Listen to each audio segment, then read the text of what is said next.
Hello everyone. In this lecture, we'll be talking about what is the Hebrew Bible. Specifically, we'll be focusing on the Masoretic Text. What is the Masoretic Text? Why does it matter? And what are things that we should be cautious about as we get to know the Masoretic Text in a more nuanced way. As we study the Old Testament in its Hebrew text, it is important to know that there are multiple, what we call critical editions or versions of the Hebrew Bible. These Hebrew Bibles are actually put together by various organization or biblical studies society and also by various scholars. One of these might be called the SBL Critical Edition, put together by the Society of Biblical Literature, the world's largest guild of biblical scholars. The most common critical edition is what we call the Biblia Hebraica Quinta, or one edition prior to this is called the Biblia Hebraica Stuttgartensia, BHS or BHQ as an abbreviation. And the final third version is called the Hebrew University Bible Project, put together and organized by Hebrew University of Jerusalem. What are the differences between these three editions? Are they all not the same Bible? Are they not all based on the Hebrew text? Well, they are, but let me get into detail as to how these three differ. One thing that unifies all three of these Hebrew Bible critical editions is the fact that all of them reflect a Hebrew text on the page, and they also will list various manuscript tradition that may contradict, disagree, or differ from the text that they decided to put on the page. However, when they're making these biblical texts, there are two different methodologies of going about this. The SBL Critical Edition is the one that chooses the approach called the eclectic text or eclectic method, in which the biblical author for that, or the editor or author of that biblical book, has decided to already choose what he or she thinks is the best reading, the most faithful or old reading on the text, and they put that on the page. In other words, it's not based on one single biblical manuscript. For those who know Greek and study the Greek Bible in its critical editions, they know that all Greek Bible critical editions, whether that be Nestle Aland or the UBS, these are based on eclectic text. That is, all New Testament critical editions today are eclectic in a sense that the author-editor have decided and chosen the best reading based on what they think on the page for you. In contrast to this eclectic text, we have what we call the diplomatic text. These are the BHQ and the Hebrew University Bible Project. What the diplomatic text does is that they decide to put what they consider the most reliable or ancient manuscript and just simply copy that text onto the page for you.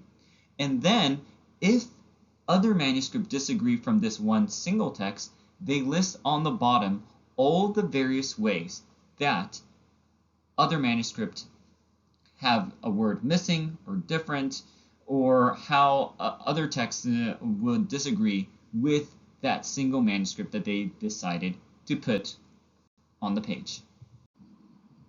In the diplomatic text, we see that both the BHQ and the Hebrew University Bible Project have decided to put one manuscript evidence primarily on the page. For BHQ, it is called Leningrad Codex from 1008 AD. This is the earliest complete Old Testament that we have today. And then the Hebrew University Bible Project have decided to put a different manuscript called the Aleppo Codex from 930 CE or AD. The Aleppo Codex is the earliest formally complete manuscript. I say formally complete because they are missing most of the portions of the Pentateuch and some portions also from the end of the Hebrew Bible. But what unifies both of these manuscripts is that they're both not simply the oldest complete manuscripts that we do have of the Hebrew Bible, but they're also based on a manuscript tradition called the Masoretic Text. So what is the Masoretic Text? As you've seen, the Masoretic Text is one textual tradition that is reflected in some of the oldest and most complete Hebrew manuscripts. Not only that, it provides the basis for almost all English translations that are in use today. We get the name from the Masoretes, the people, the scribal group that began this transmission process of these Hebrew manuscripts. They originated from northern Israel in the area called Tiberias during the 7th century, and they continued doing their work throughout the 10th and 11th century. We find out that the Masoretic tradition, this specific tradition of the Hebrew text, trumps all other ones, and they become the de facto Hebrew manuscript Bible that almost all Jewish community use after this point. Some of you might be wondering, well, how come the Masoretic text is the oldest and most complete biblical manuscript? I thought I heard the Dead Sea Scrolls are the oldest manuscript that we do have. Well, you're actually correct. The Dead Sea Scrolls are the oldest biblical manuscript evidence we do have. In fact, it predates the Masoretic text by almost 1,000 years.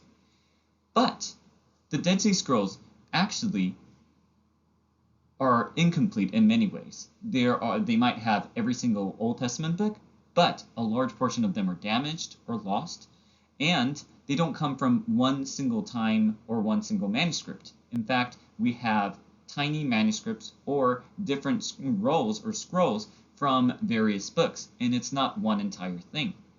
In contrast to this, the Masoretic text, we do have one single Old Testament book that is very much close to what we have today. And also, at this point, it's good to talk about the invention or the ingenuity of the Masoretes. If you compare the Dead Sea Scrolls that you see on the scroll with the Masoretic text, you actually see that they are a little bit different. Some of the differences include the Masoretic text that you see have commentaries on the top and sides of the biblical text. What you see in the larger text is what we see in the Hebrew Bible, the biblical text itself. And what you see on the side and top are commentaries, the notations that the Masoretes made. Not only that, if you look at the text closely, or the script closely, the Masoretes, in addition to the block script of the Hebrew Bible, that is the alphabet, you actually see some dots, lines that come under and even maybe inside the letters. These vowel pointing as well as textual notes about how to read these accent markers were invented by the Masoretes. The discovery of the Dead Sea Scroll was monumental. It is remembered as one of the greatest finds in the field of biblical studies. This is because the Dead Sea Scrolls came almost 1,000 years closer to what the original biblical text said. The Masoretes did an amazing job transmitting and faithfully preserving the biblical text. But reading the Dead Sea Scrolls, we could actually find that there are several differences, even compared with the Masoretic text. A little bit about the Dead Sea Scrolls.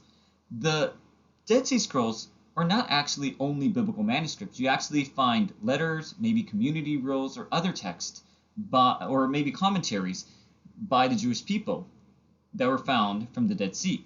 In fact, there are only about 230 biblical manuscripts, which amounts to about 40% of all the manuscript evidence. These date to a time spanning almost 200 years, from 250 BC to 68 AD.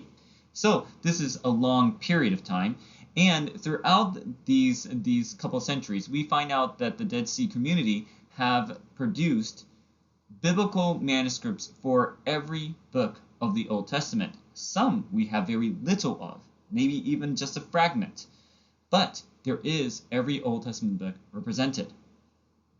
Interestingly, when you compare the Dead Sea Scrolls with the Hebrew Bible or the various biblical Hebrew Bible traditions that we have, we see that while it most closely follows the Masoretic text by 35% of it, other times the portion of the Dead Sea Scroll, or maybe a book of the Dead Sea Scroll, aligns more closely to what we see in the Septuagint, and other time, maybe even the Samaritan Pentateuch, that is the Pentateuch, or what was the Bible for the Samaritans. And other places we actually see that they are very much mixed. That is, some portion sounds like the Masoretic text, however, other portions maybe sound like the Septuagint. After learning about the Masoretic text and comparing it with the Qumran scrolls, there are several things that we can come to conclusion. First of all, the Masoretic text was the authoritative and prevalent Hebrew Bible manuscript tradition for the Jewish people, but this only happened following the 7th century AD. Additionally, we find out that the Masoretes were very faithful and meticulously copied and passed on the Hebrew Bible, and they were genius in how they created a new vowel marking to preserve the reading and accent marks. That being said, the Qumran scrolls actually shows that both the Masoretes were faithful, but they were not maybe the only textual tradition.